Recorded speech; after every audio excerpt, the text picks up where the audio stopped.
I'd like to introduce you to Katica Roy. She's a gender economist and CEO of Pipeline Equity. We don't have a ton of time, so we're going to jump right in. Okay. So first, for those of us who may not be as familiar, tell us what you do as a gender economist and your work at a high level. Sure. So I look at the economy through the lens of gender. So that could be everything from the jobs report to policy issues, such as the infrastructure bill would be another example, and what the Fed is currently doing with raising interest rates and how that might negatively or positively impact not only women, but intersectional, so gender plus race and ethnicity and age. So important. To provide a new lens. And what I also do is run Pipeline, which is a software platform that increases the financial performance of companies through closing the intersectional gender equity lens. And what we found through a research study across 4,000 companies in 29 countries is that for every 10% increase in intersectional gender equity, there's a 1 to 2% increase in revenue. That's significant. Yeah. Yeah, I So mean, it's not don't only leave that on the table. Right, it's not only the right thing to do, it's actually a massive economic opportunity. So how do you take those 96% of companies that are actually committed to equity and close that 74-point gap between the 96 companies and the 22% of employees that regularly see it shared and measured using advanced technologies such as cloud computing and artificial intelligence. So really catalyzing companies toward equity. Yeah. So, a lot. You've got a lot that you're thinking about, researching all of these things. So, tell us why you're a gender economist talking about climate change. What's the connection?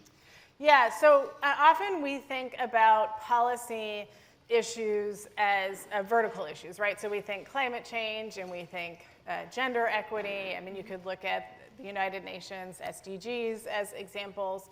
What's interesting about that is that actually you need to look at it horizontally. So if you apply the gender equity lens to climate change, you begin to see different solutions and different impacts of climate change on people. And at the end of the day, it's about effective policy making. It's what's called gender mainstreaming. So I think I mentioned to you that I had the opportunity to interview President Biden during the primaries as well as Vice President Harris.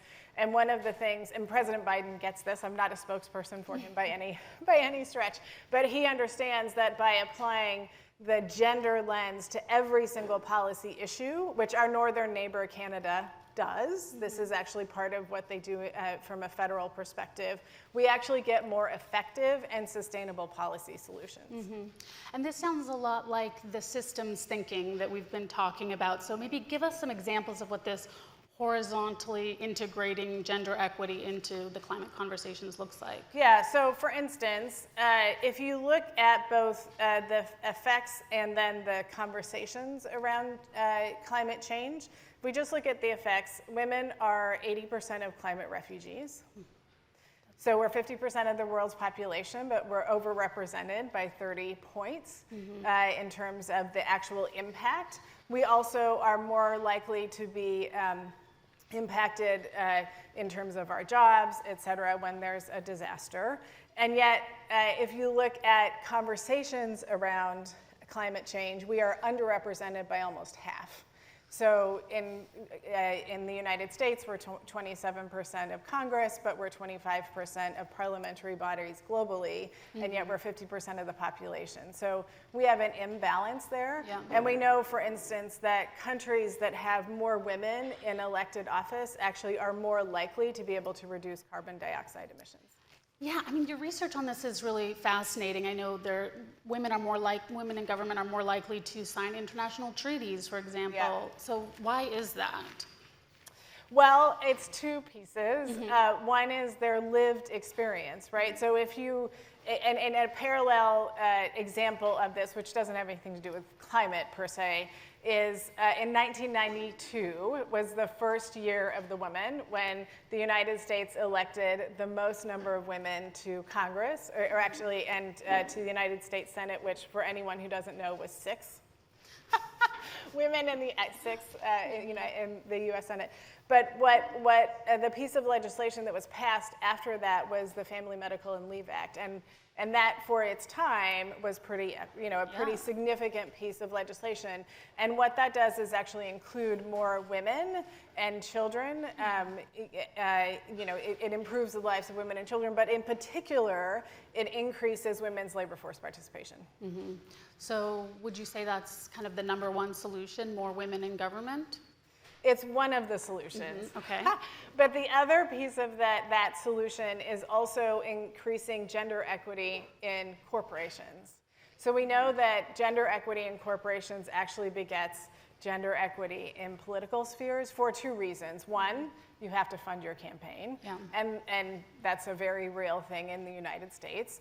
The second piece is that we know that wealth is connected to power. So women make up only 14% of the wealthiest people in the United States, just looking at US numbers. So we have and yet we're 51% of the population. So in terms of our voice in the halls of power, whether or not we are elected officials or not, we are largely missing. We are missing. We are missing. The other thing that's also, I know there'll be some conversation later today about the solutions, and there's been conversations today. Girls' education is one of the top ways to combat climate change. It actually is more powerful than recycling, than nuclear power. We could actually, for every additional year that a girl gets education, it actually increases the climate resilience of that company by 3.2 points. By 3.2 points. And that's because they're more likely to advance in the companies and in politics? That's right. They are more likely to have a voice at the seat of the table, and so they actually can bring their lived experience to bear in terms of economic opportunity. I mean, you can look at that more generally in just what's happening in the jobs report here in the United States, right? We have 2 jobs open for every 1 person looking for a job as of the last jobs report. We have 1 million women missing from the labor force. So we could close that gap by 20% if we actually ensured that women just got back to pre-pandemic levels. That's not only good for women, that's good for everybody, right? This is not a rah-rah women's issue. Yeah. This is actually good for everyone. I mean, that's something we keep hearing over and over, and it's starting to sink in with business, but not fast enough that doing the right thing also is often the most profitable thing and the smart decision. So on that note, why should business leaders care about gender equity and climate change specifically? Yeah, so they should care about it because it impacts them, right? I mean, climate change impacts your supply chains. If there is a disaster somewhere, it's difficult. It can disrupt your supply chains. But also because if we actually want to solve for climate change, we need to ensure equity in the labor force. I mean, that is, and I'm not just talking about pay equity. Often people think when I'm talking about gender equity in the labor force, I'm talking about pay equity, which by the way went backward as of this year for almost every single demographic of women. Between 5 cents on the dollar to 11 cents on the dollar. What I'm actually talking about is equity of opportunity in the workforce. So just if you look at that, women are 58% of college graduates, 47% of the labor base, and they make up 8% of Fortune 500 CEOs.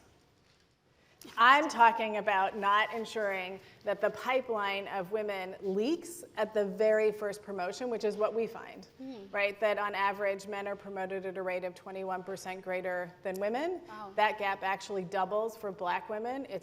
Men are promoted at a rate of 42% greater than black women. So we need to actually ensure equity of opportunity in the workforce, and that is actually a really key piece to combating climate change.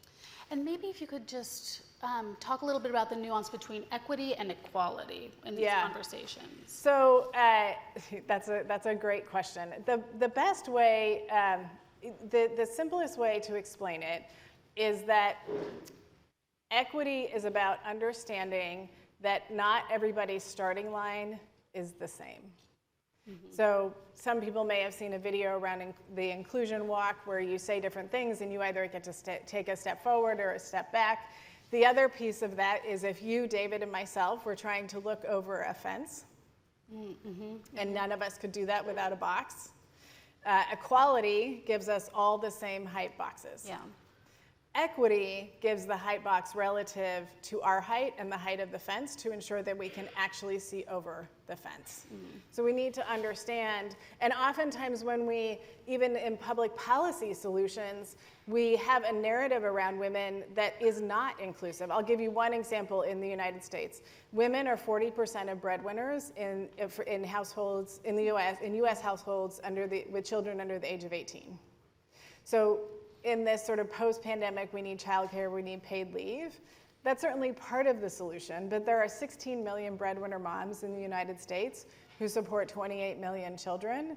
They don't have a choice of whether or not to leave the labor force. And that myth perpetuates because we assume that it's the myth of secondary income. That is, women's income is just for purses and shoes. It's not for things like healthcare, housing, groceries, medical, et cetera. And so when you go back to women's conversations in policy solutions, that is a very important perspective for people to understand, particularly in climate conversations. So for instance, like Hurricane Katrina, 2/3 of the jobs that were lost were women's jobs. 2 years after Hurricane Katrina, 83% of single moms still could not return to their homes. Where are their voices in the climate change conversation? How are they represented in the conversations that we're having around the solutions that will actually get us to climate change? Because if they are not there, we will not stop climate. We will not stop this. We will not have sustainable and effective solutions. I mean, hearing the statistics, it just like slaps you in the face how obvious and serious this problem is and how far behind we are. So in the last 20 seconds, what message would you give to business leaders? Like a short to convince them. It affects them, and what can they do? I would say gender equity, and this is connected to climate change, gender equity is not just a social issue. It is a massive economic opportunity. And with advanced technology, we have the opportunity to catalyze our time toward equity. On average, our customers increase equity by 67% in the first 3 months on the platform. The average Fortune 500 company has 180,000 opportunities to move toward equity each and every year. We can do that today. We don't need to wait 5 years or 10 years. We can do that right now. Thank you, Katica Roy. So hopefully we are doing it today.